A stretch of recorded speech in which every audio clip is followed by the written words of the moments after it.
Hey everybody, and welcome back to my Let's Play. This is the final chapter, as I said before, The Shard. And they sure saved the best for last, at least in terms of the music. The gameplay itself in this chapter is kind of a mixed bag. You'll see some combat in a little while, and definitely some parkour, but not as much as in the previous chapter. So I definitely still say that my favorite chapter is still Kate, you know? So, I hope everybody's doing well. I'm just kind of really excited in general with this whole Let's Play thing. Just in general, like my decision to as you know, just kind of not be on Hitbox or Twitch anymore. And I've already said my piece about those. By the way, forgot to mention I was off to a really good start recording the commentary for this, because I actually had, I don't know if you guys are familiar with the Turtle Beach headsets. The one that I'm using particularly, the one that I usually use to record, is the PX21. I recommend it. I don't know, I really like it. But I had them, so if you know what it looks like, you know the microphone, you can kind of pivot the microphone to be parallel with the headphone holder, the headphone holder, and then you can pivot it down so that way it's near to your mouth so you can speak. So I had it up in the wrong position, and I was very confused for a little bit, and then I figured out, oh dear, whoops. So here I am again. So there's about 3 or 4 combat areas in this chapter, and if I were to grade all of the combat areas in terms of how difficult they are, that's definitely not a comfortable way to go. I'm gonna say this area here is a little bit tough. If I were to say what the hardest one was, I'm still gonna say the boat. The boat, honestly, when I did my hard mode playthrough, I nearly threw my controller into my screen, into my very nice, lovely TV screen. So I definitely say that's still the toughest one. So I have to go this way. There's 2 guys blocking my way, but I have this machine gun that Faith is toting around like she's Arnold Schwarzenegger, and that's pretty awesome. But I mean, it makes sense, to be fair. Faith, I guess you have to be strong. Not that I am an expert in parkour, but I can imagine you definitely have to have some upper body strength to pull off some of the moves that she tries to pull off. Speaking of which, I wonder, I've heard a lot of reviews of this game. A lot of people like the music and that sort of thing, like me, but I wonder if anyone has ever critiqued or said the way the parkour is demonstrated here, whether it's accurate or not. I mean, I'm sure that the developers of this game had to speak to parkour experts as like consultants.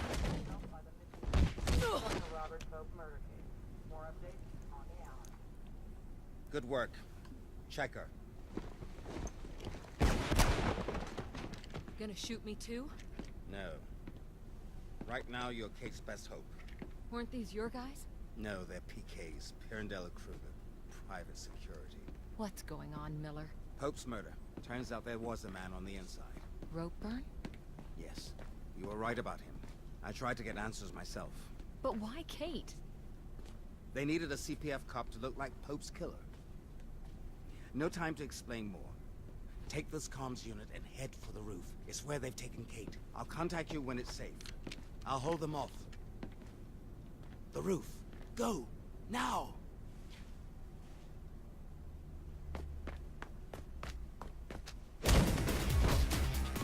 So here's another combat area. Not even much of a transition. But this one, if you're playing on hard mode, I would definitely recommend going to the area to your right. There's a lot of areas you can kind of jump on. Try to see if you can grab a weapon and then get up there so you can get a little bit of a vantage point, and then take it from there. But here, you can get away with taking them on head on for the most part. So that guy, Miller, I like his style, but he strikes me as a little, I don't know what's the word, prissy, I guess. Like, I don't know if he's... You can't wear white like that and be a cop. I'm sorry, it just does not... It just doesn't work. It really doesn't. So, I have no idea. There we go. I was gonna say, I had no idea which elevators were opening, so I'm just hedging my bets. So just like that. This is, I'm gonna say this is honestly kind of a sort of quick chapter. Quick in relation to other chapters in this game.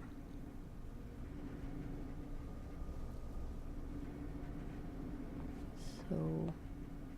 Welcome to the Shard. Constructed in 2012 by Definitely one thing, I know I said this before, but I think it's worth emphasizing, so I don't mind saying it again.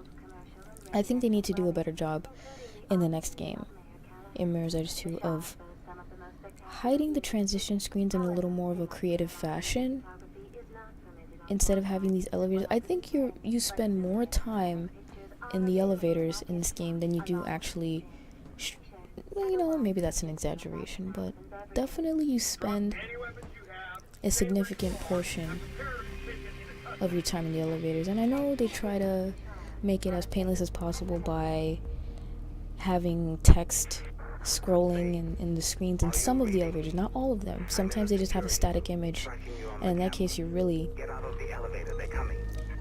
just kind of sitting there like they couldn't do anything else here. So I just hope that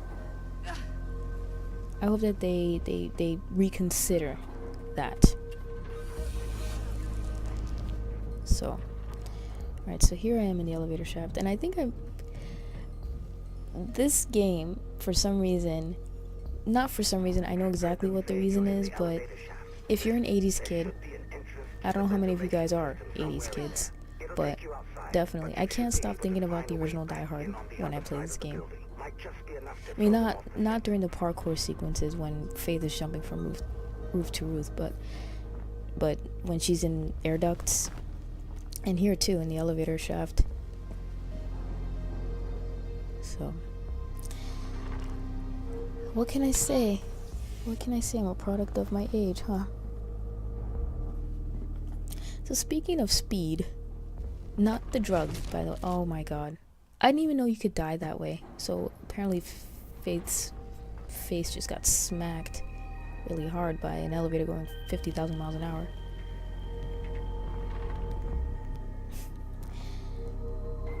It's pretty graphic. See, that's what I mean. This game, less is more. You've heard several times the nasty sound effects that came about whenever I would die. If I was falling from a very tall building, you heard the lovely sound of Faith's body just smacking into the ground below.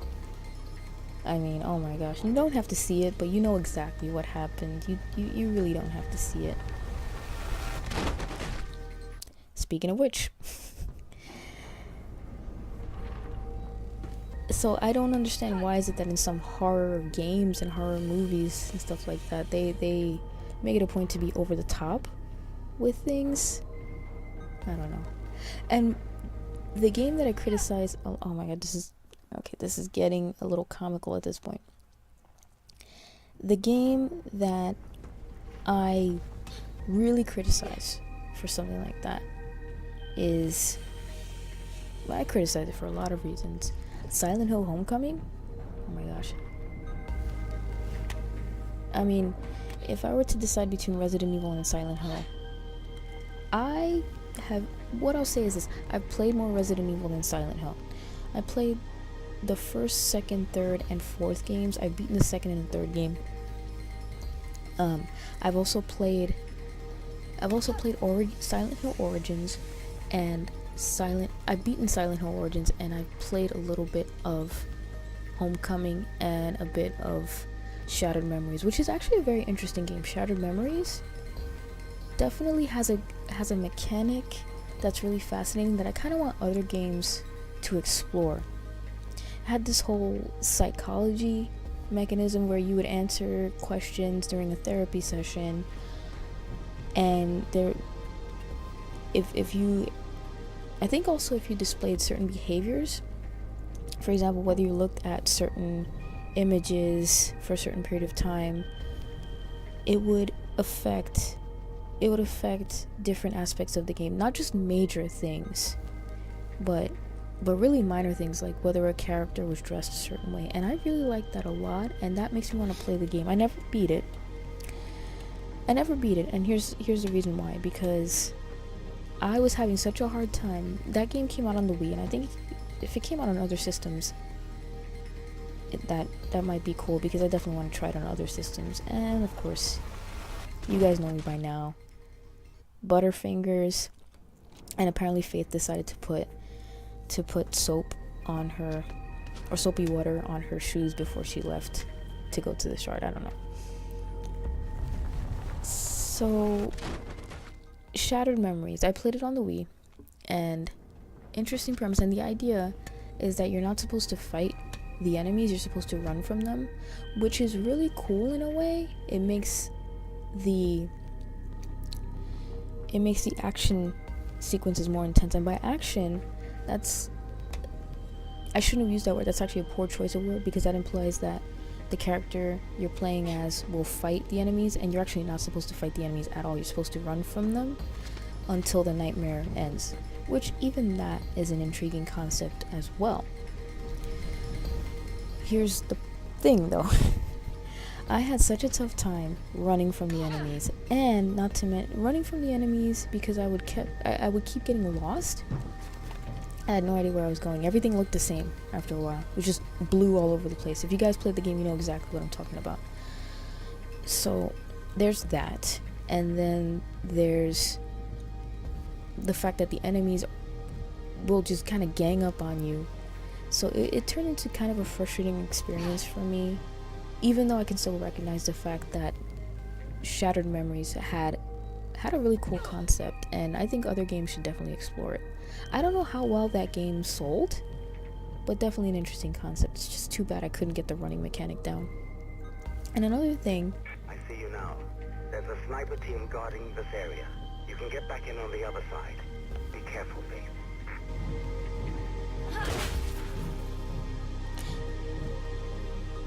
So here's another area that can be kind of tricky, but once again, my recommendation is to use the same approach that I use in every other area, if you can, to take the enemies down one at a time. Sounds silly, but that's really the only way to do it. So they're all snipers.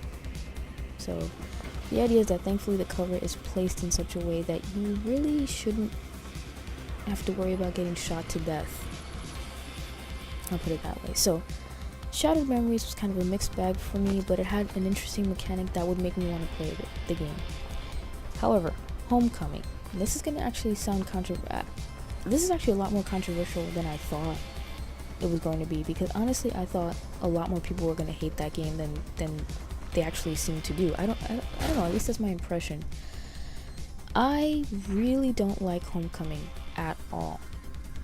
I was so excited to play it because I was and still am intrigued by the Silent Hill universe. It's really awesome.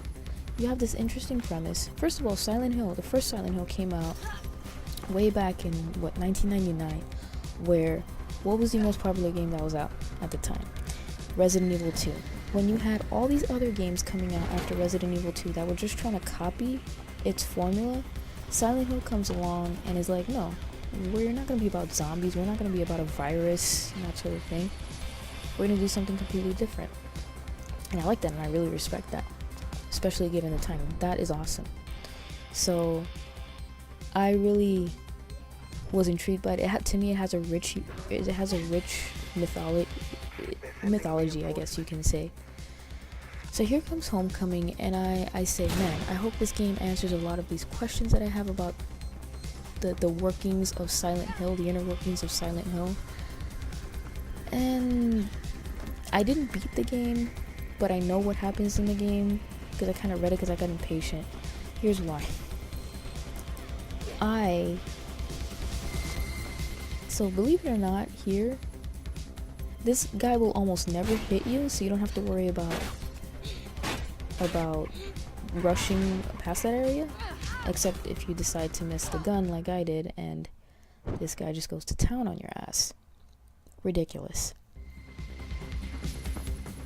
So, Silent Hill Homecoming. I get it, and I think I got it for the PlayStation 3. I actually sold it, to be completely honest. I didn't want it. I'm playing it, and all of a sudden, I come up to this enemy, and YOLO. I come up to this enemy, and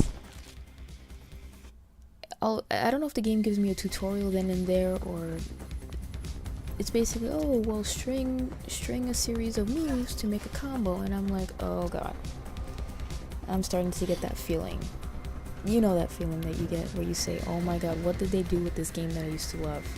What is going on? Silent Hill has never been about fighting, and I stand by that 100%. Yes, you do have characters, your protagonists, whoever they may be, that will beat up an enemy with a lead pipe or something like that, steel pipe, whatever it is. And you get guns in the game, you get a katana, you name it. But that's kind of the point. Silent Hill wasn't really about combat. It was about a scary atmosphere that was, to me, was different every single time I played it. That's what I loved about Silent Hill. That's what I love and I hate about Silent Hill, because it's so scary. But it's awesome. So I'm gonna try this again, by the way. And I just didn't get that with Homecoming. I was too busy being upset with how I had to fight enemies, and they were merciless. They murdered me. Okay, I didn't get the fighting. Okay, that part I can admit I sucked at it. Okay, let's get past that. But I was too busy focusing on that, and the game seemed too busy focusing on that for me to actually enjoy the atmosphere wherever it was. I don't know. So it was very disappointing to me, that aspect of it, and I wouldn't be compelled to play that game, to be honest. So I'm just gonna stop the video here. I'll be right back momentarily.